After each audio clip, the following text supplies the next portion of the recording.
My name is Timothy Alberino, and you are watching End Times Productions.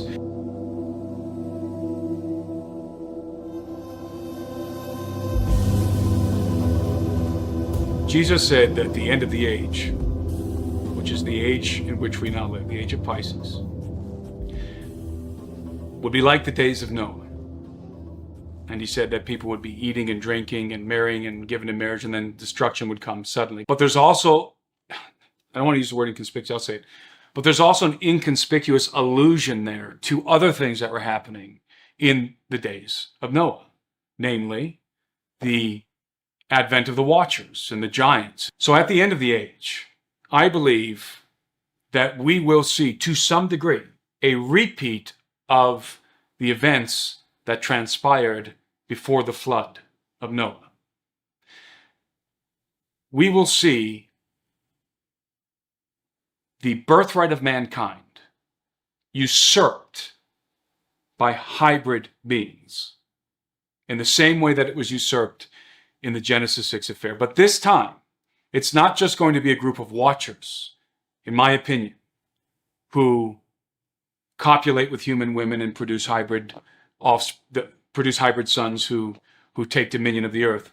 Rather, this time it's going to be the dragon and his angels who take human wives, who copulate with them, and who procreate through them human hybrid offspring, who will become the kings and rulers of the earth.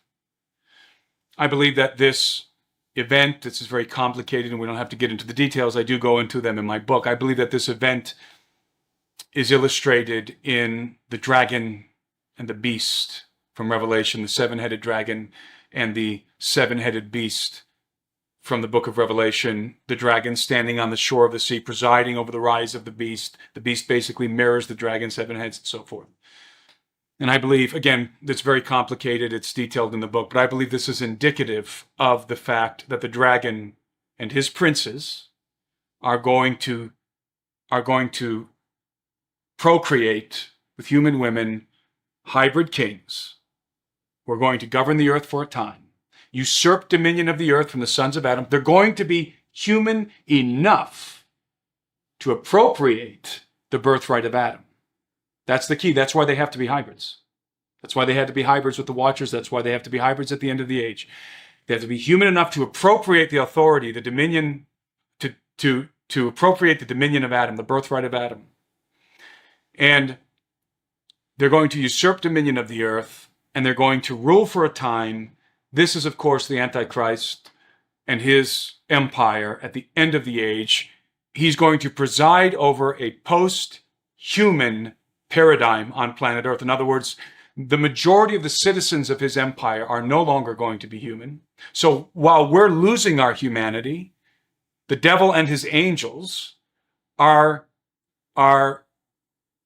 procreating hybrid children that can assume the governance of the earth, legally appropriate the birthright of mankind, so that they can do exactly what the Watchers did. They can govern the earth, and the dragon and his angels rule by proxy from behind the thrones of their hybrid sons. And I believe that the devil doesn't do this until he knows he has a short time.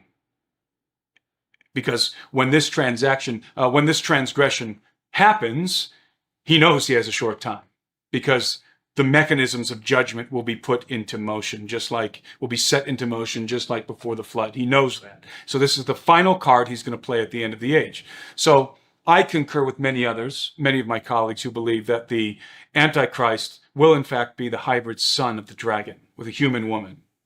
And furthermore, I propose that the 10 kings who are reigning at the end of the age are also going to be hybrid kings. And the reason why I believe that is because, and again, we won't go into all the details, they are in the book, is because of Nebuchadnezzar's dream of the statue that had the different segments of the statue were cast in different metals, and at the bottom, the final empire that will rule the earth before the kingdom of the Son of God destroys it, crushes it, pulverizes it, which is what happens to the statue.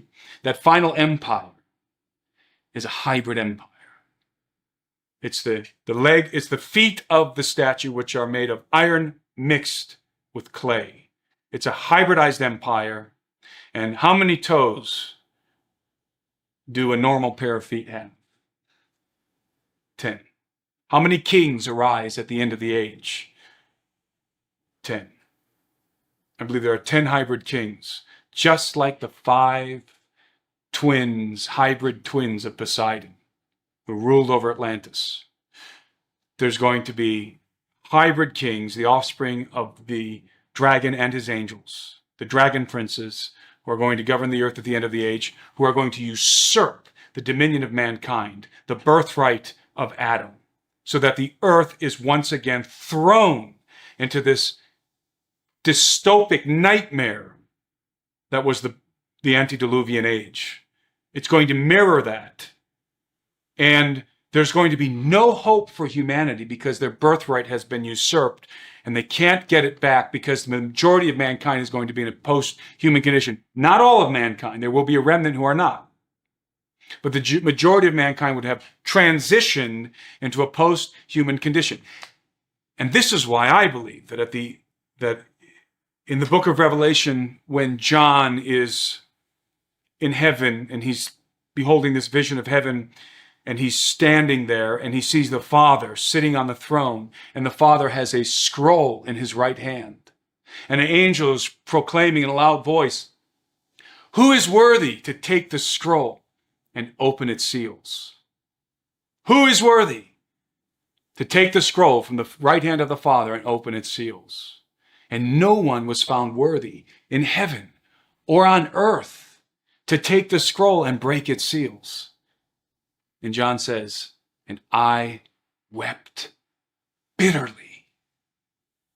And I always was perplexed. Why is John weeping over this scroll? It doesn't make any sense. Why is this scroll eliciting this deep, profound emotion from John? Why?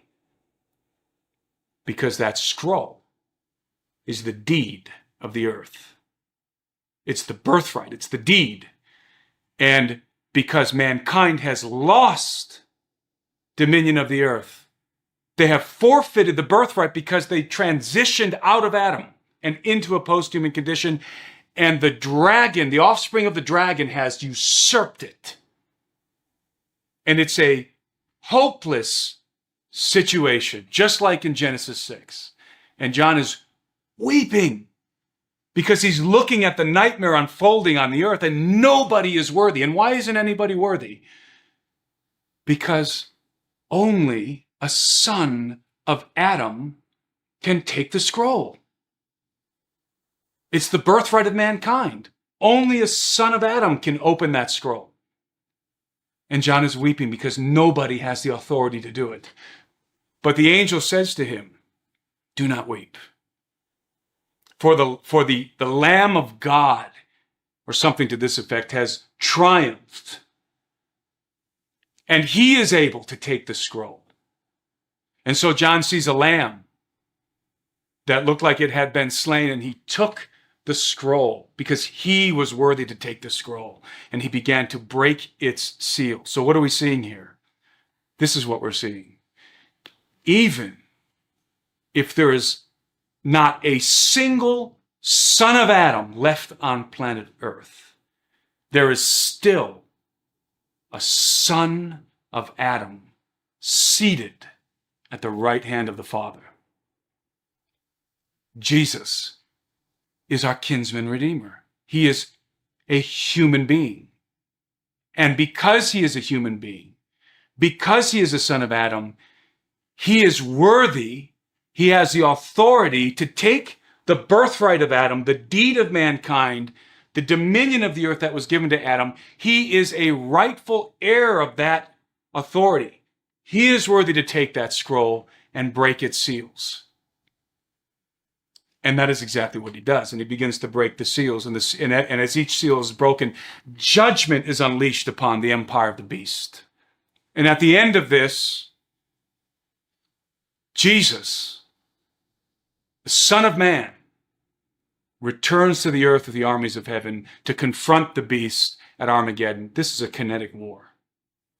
The armies of the beast are post-human legions. And they're operating advanced technology. It is a kinetic war. And there's a lot to be said there. But the point here is that, like the late Russ Dizdar used to say, Jesus is the hero of humanity. He takes back dominion of the earth for the offspring of Adam, because he is a son of man. Remember when Jesus said, all authority has been given to me in heaven and on earth. Why? Because as the Son of God, he has all authority in heaven. And as the Son of Man, he has all authority on earth. And that is why he is worthy to take the scroll. And that is why only he can rescue humanity from the nightmare that's going to unfold at the end of the age. And that is precisely what he does.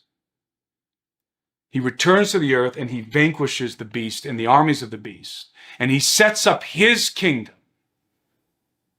And he rules and he reigns from his father's throne, David, from David's throne. So this is the scene at the end of the age. And so I believe that what this speaks to, what this bespeaks, is a scenario in which mankind has lost his birthright, lost dominion of the earth in the same way that he lost it during the Genesis 6 affair. Hybrids are ruling the earth, the offspring of the dragon and his princes. And they are assembling an army against the King of Heaven to make war with him. Because this is exactly what they do, by the way. This is Psalm 2. This kinetic war with God, with the Son of God, the returning King, the rightful heir of his father's throne on earth, the throne of David, which is, by the way, the throne of Adam. The rightful ruler of earth, this war that's going to break out at the end of the age, kinetic war between the armies of the beast and the armies of the kingdom returning to the earth, Christ returning, the second advent, is portrayed in Psalm 2. Why do the nations rage and the people plot a vain thing? What is the vain thing that the people are plotting? The kings of the earth set themselves, and the rulers take counsel together. That's two separate groups. The kings of the earth and the rulers, and we'll talk about that in a minute. The kings of the earth set themselves, and the rulers take counsel together. That's two separate groups, the kings and the rulers, against the Lord and against his anointed, saying, this is what they're plotting, let us break their bonds in pieces and cast away their cords from us.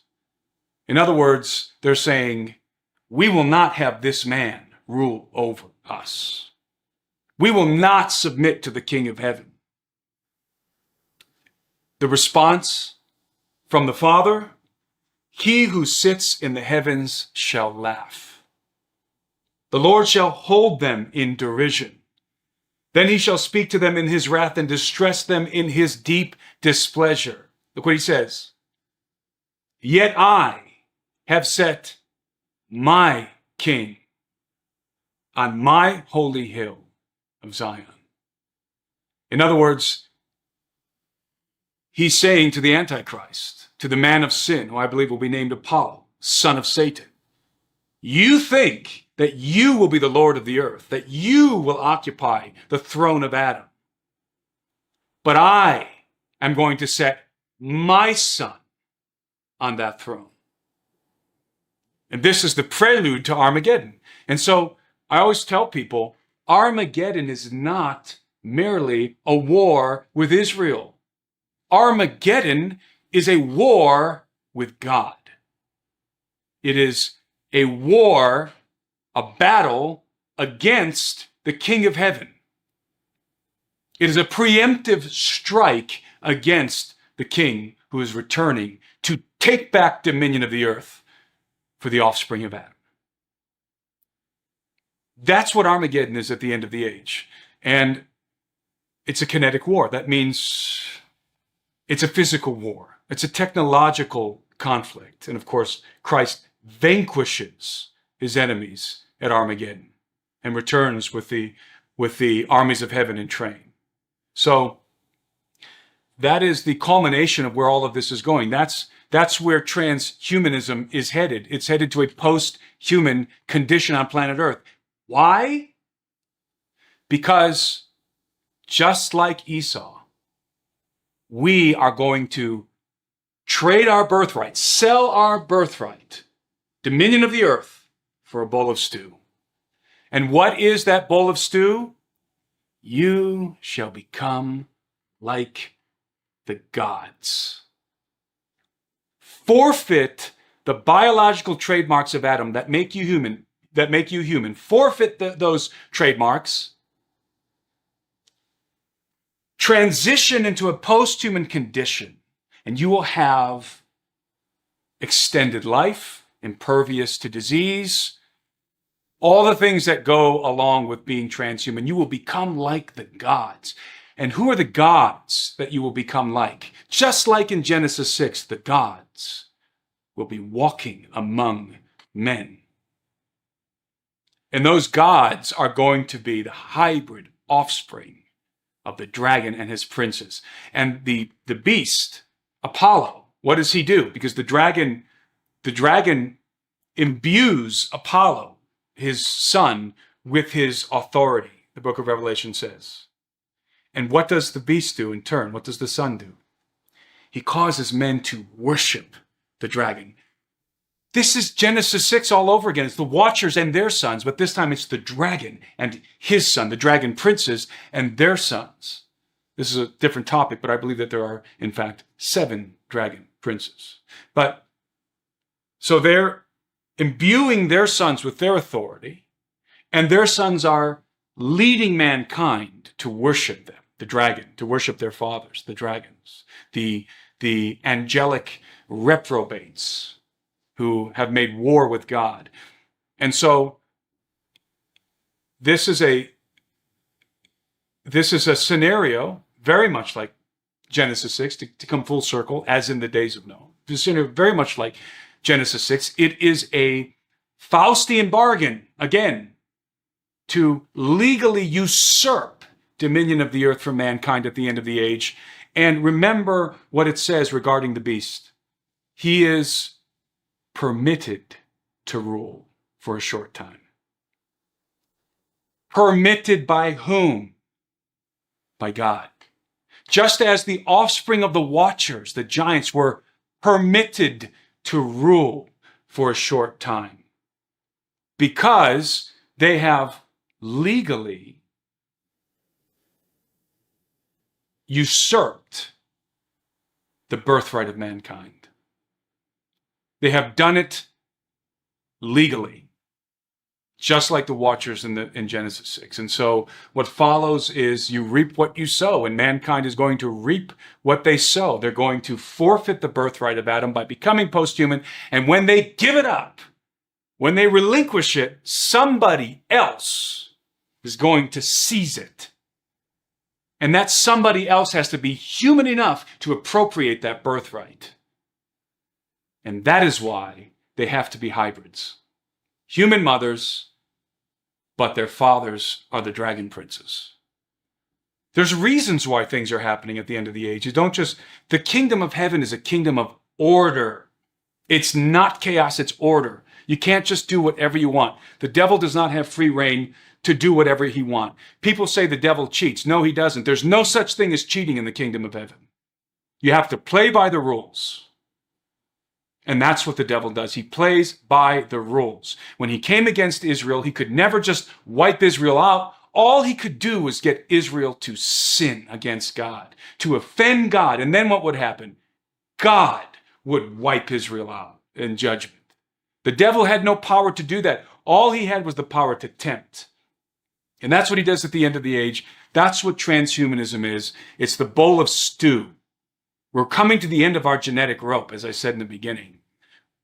We only have, we have this technology at the same time that is just coincidentally in place for us to transition out of Adam. In my book, I call it the pitfall of posthumanism. It's a trap. It's a trap to transition us out of Adam, to transition us out of our birthright, to get us to willfully relinquish dominion of the earth. Meanwhile, the hybrid sons of the dragon are usurping it.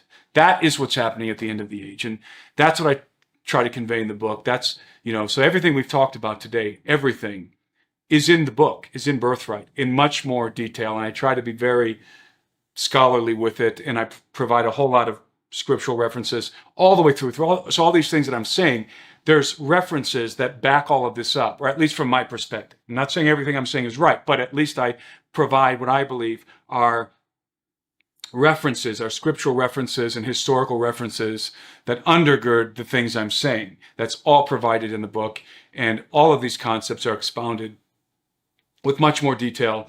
And what I try to do is to tell that story from beginning to end. Again, that story that began to ruminate in my heart back in the Amazon and came out of me when I was writing this book. And I believe that it's a very timely book, because we are in fact living at the beginning of the end of the age. And that doesn't mean that the end of the age is tomorrow. In fact, I believe we can calculate. And in fact, by calculating the end of the age, I mean we can calculate the number of the beast, which we're told to do in Revelation. The number of the beast is not 666 or 666. The number of the beast is the number of a man, 6. Why is the number of a man 6? Because God created man on the 6th day. The number of the man is 6. So it's not 666 or 666. Well, it is 666, but it's not 666 as a whole number. It's 6, 6, 6. And so when you have three numbers like that, 6, 6, and 6, and you're told to calculate those numbers, what do? And it's universal, by the way. Mathematics, universal across the globe. When you have three numbers like that and you calculate them, you always multiply them. 6 times 6 times 6, 216, which is a derivative of 2,160, which is the exact number of years that it takes to complete one age, one processional age, which is how the ancients measured the ages. Christ, his birth corresponded with the age of Pisces. Again, inaugurating the age of Pisces. That's why Jesus was represented fish, because the fish is a symbol of Pisces. And the early Christians knew that the age of Pisces had been inaugurated with the birth of the Son of God, with the birth of the Messiah. And so Pisces, the fish, became the symbol of Christ in the early church. It was the age of Christ, the age of Pisces. And Jesus said at the end of the age, what age was he referring to? This one. This age, the one in which he was born. At the end of this age, these things would happen. And then in Revelation, calculate the number of the beast. 666. 6 times 6 times 6.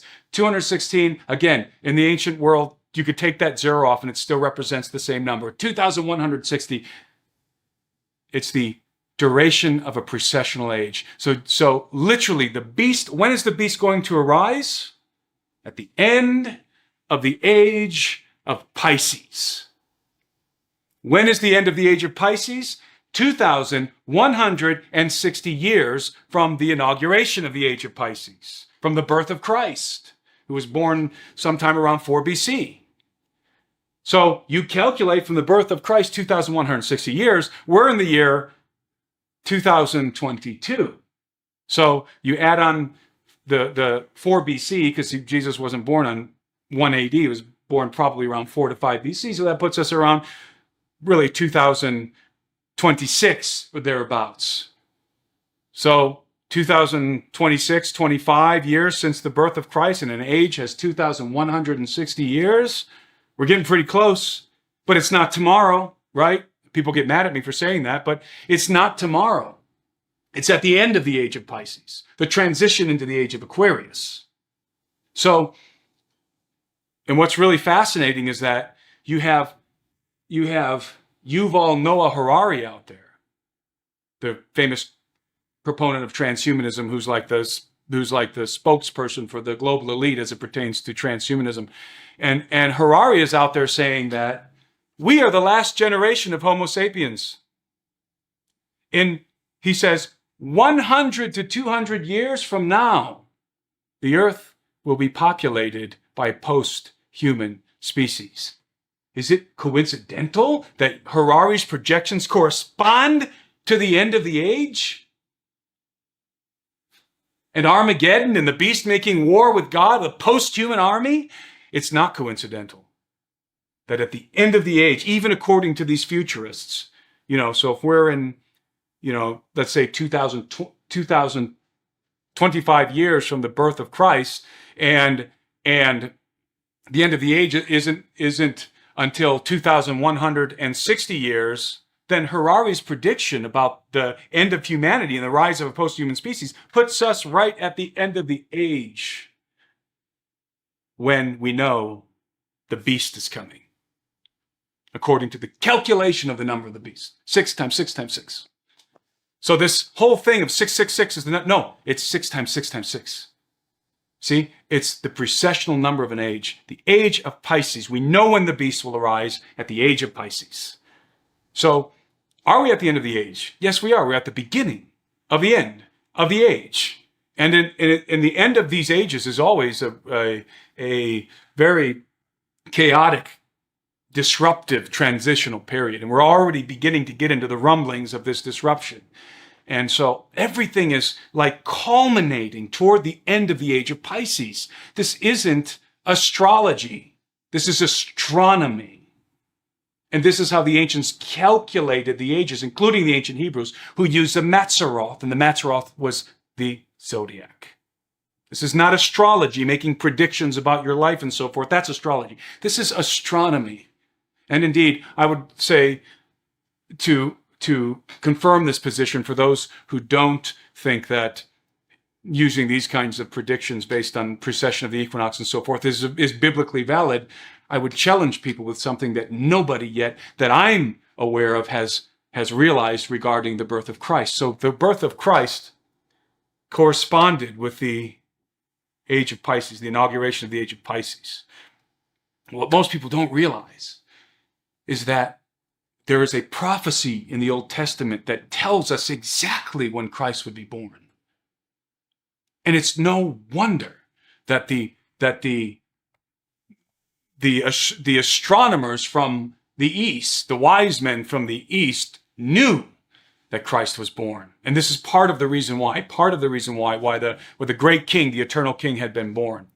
Because they were watching the sky, these astronomers, these ancient Middle Eastern astronomers, I should say these Near Eastern, ancient Near Eastern astronomers. There's a story in the Old Testament, very famous story of Abraham and Isaac, in which Abraham takes Isaac to sacrifice, to make a sacrifice to God. And Abraham doesn't realize that the sacrifice is going to be his son, his only son, his beloved son. And when he finds out that the sacrifice that God is requiring of him is his only son, his beloved son, his only begotten son. So Abraham takes as the story goes, Abraham is told to go and make a sacrifice to Yahweh. And he had to go and make this sacrifice on Mount Moriah. And so he was told to take his son Isaac and go make a sacrifice. And of course, originally they're thinking, we're going to go and we don't have anything to sacrifice. What are we going to sacrifice? But God wants us to sacrifice something. And of course, Abraham realizes that sacrifice was going to be his son. But because Abraham was faithful to God and he knew that God had given him that son, because Abraham's wife was barren, apparently, and God brought her womb to life miraculously to produce Abraham's son, his promised son. Remember, God had promised a son to Abraham. And what I'm trying to do right now is to cause people to make the connections between Abraham's promised son and the promised son of the Father, Jesus, right? Who would become our sacrifice. So because that's what this story is depicting. It's a play acting. It's play acting the gospel. It's predicting the gospel. It's predicting the gospel, the message of the gospel. And so Abraham takes his son up to the mountain and, of course, prepares the altar. And when it's time to make the sacrifice, Isaac says, "Where's the sacrifice?" And you can imagine, where's the animal that we're going to sacrifice? And you can imagine Abraham with tears streaming down his face. "You're the sacrifice." And Isaac loved God, loved the God of his father. And just like a lamb, of course, again, drawing parallels to Jesus, like a lamb going to slaughter, willingly submitted himself to this sacrifice. Okay? So he lays him down on the altar, and Abraham raises his hand to plunge his knife into his son's heart so that he can become a burnt offering. And just as Abraham is about to plunge this knife into Isaac, he hears a voice. "Don't do that. Stop." And Abraham, to his surprise, discovers that God had indeed provided a sacrifice, and it was a ram. And the ram's horns were stuck in the bushes. Okay? Picture this ram with his horns are stuck, and the ram's caught in the bushes. And obviously, to Abraham's great relief, God had provided a sacrifice. And it wasn't Abraham's son. Of course, it was his son. And that's what that ram represented. I always wondered about that story, and I thought, Jesus is called the Lamb of God over and over and over. Why was it a ram and not a lamb? Why was it a ram? And the answer turns out to be very intriguing. Because that ram with his horns stuck in the bushes was a symbol, an astronomical symbol of when Christ would come, when the sacrifice that God was providing would show up, when his son would come to be the sacrifice for the sins of many, for the sins of the world.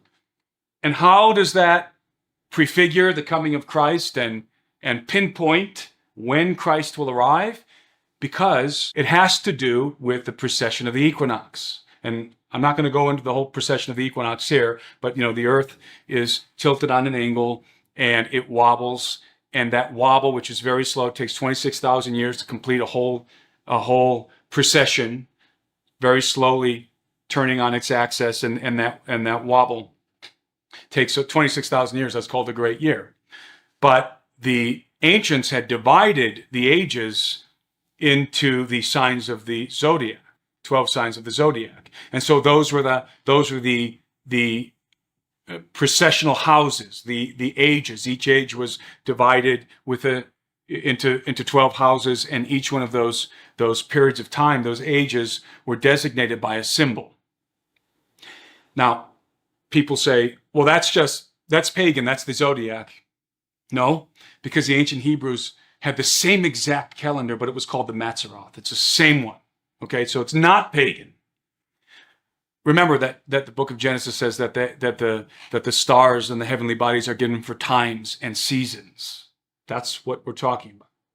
So, and this gets a little complicated, so I'll try and condense it. But the way that you determine what age you're in is based on the vernal equinox. And the vernal equinox is the spring equinox. During the spring equinox, when you look due east, the sun rises in the east, sets in the west, right? When you look due east, about an hour before dawn, you will see a constellation hovering on the horizon right where the sun is going to rise. So you have a constellation is coming up over the horizon, and right behind that constellation is the sun. Right where the sun is going to rise, about an hour or 40 minutes before dawn, you're going to see a constellation sitting on the horizon that's slowly rising. And right behind that constellation is the sun, but the sun has not yet risen. So As the sun rises, and you're looking right where the sun is about to rise, there's going to be a constellation sitting on the horizon that's slowly rising. The sun is coming up right behind it. This is how the ancients determined what age they were in. That constellation corresponds to one of the signs of the zodiac, or the Mazzaroth in Hebrew. That sign delineates the age in which you are currently in. Whatever sign that is, right now, if you look due east on the vernal equinox, you're going to see Pisces, because we are in the age of Pisces. So that's how you determine the age in which you're in. Now, that's the age, the marker of the age. Behind this constellation is the previous age, the sign of the previous age. So that previous age is below the horizon. And whatever that previous age is, it's being covered as it rises by the sun. The sun is now here, so you can't see that constellation, okay? It's being consumed in the sun, all right?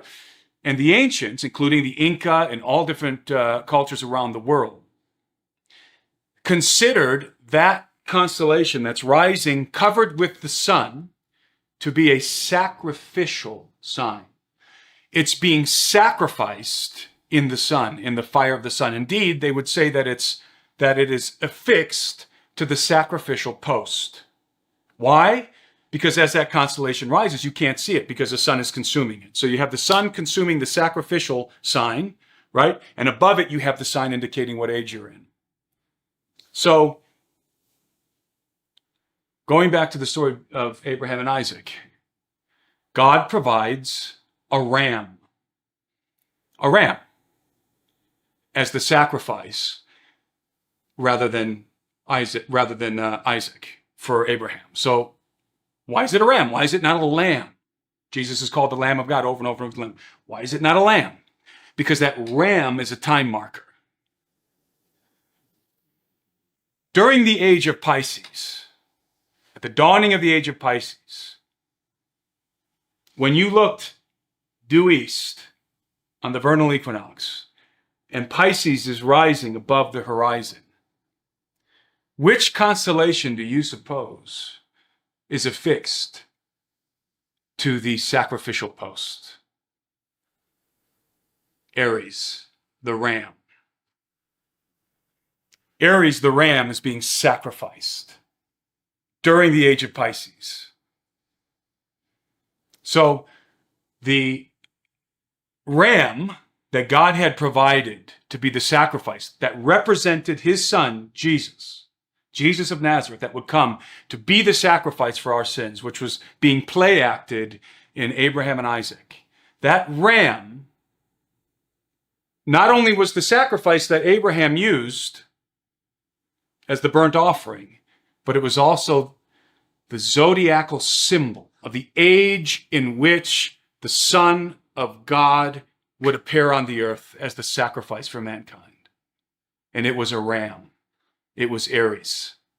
And so, if you were an astronomer and you understood that story, you would have interpreted it because it was meant to be interpreted. You would have interpreted that story, that the sacrifice, the Father's Son, was coming. The sacrifice for our sin was coming at the dawning of the age of Pisces, when the ram, Aries, was affixed to the sacrificial post and being sacrificed by the sun. It was a time marker based on the precession of the equinox. So you would have known, had you been an ancient Near Eastern astronomer and familiar with the story of Abraham and Isaac, you would have known, interpreted that this king, this Son of God, would show up at the dawning of the age of Pisces. When was Christ born? Coincidentally, at the beginning, the inauguration of the age of Pisces. Right on time. Right on time. As it was prefigured in the sacrifice of the ram, in the story of Abraham and Isaac. And now there's a whole lot of stuff like that all throughout the Bible. See, it's astronomical. And when you say astronomical, what you're dealing with is time. Time. So it's just a beautiful prefiguration, not only of the story of the gospel, but also it's a time marker when the Son of God, his beloved Son, because God tells Abraham, take your son, your beloved son, right? And so God is saying, I'm going to provide my beloved Son. I'm going to send my beloved Son to be the sacrifice for your sins. And he's coming, by the way. I'll tell you when he's coming. The age of Pisces. When the age of Pisces, when Pisces is rising above the horizon on the vernal equinox and the ram is being sacrificed in the sun, that's when my Son is coming. And Jesus says, at the end of his age, Pisces, the beast is going to rise and all these things are going to happen on the earth. And then in the book of Revelations, calculate the number of the beast, and what do we get? 6 times 6 times 6 is the precessional number of an age. We get 2,160. The beast is coming at the end of the age. God is telling us when all these things are going to happen. Right? But we don't understand because we forgot how to use the celestial timepiece. But the astronomers from Mesopotamia didn't forget. They showed up when Christ was born because they read the signs. And the dawning of the age of Pisces was just one of the signs. There were some other things going on as well that indicated that Christ was going to be born. And they didn't even know exactly where he was going to be born. They had to get that information from Herod, who said to them, oh, according to the scriptures, Christ was going to be born in Bethlehem. And so what did Herod do? He tried to kill all the children 1 to 3 years old or whatever it was to eliminate this king, this Messiah who was being born. And of course, that is prefigured, or not prefigured, that is depicted, symbolized in Revelation, in the dragon waiting to devour the man-child that's going to be born from the woman. That's a whole nother topic that's discussed in the book. And again, all of this is very intricate.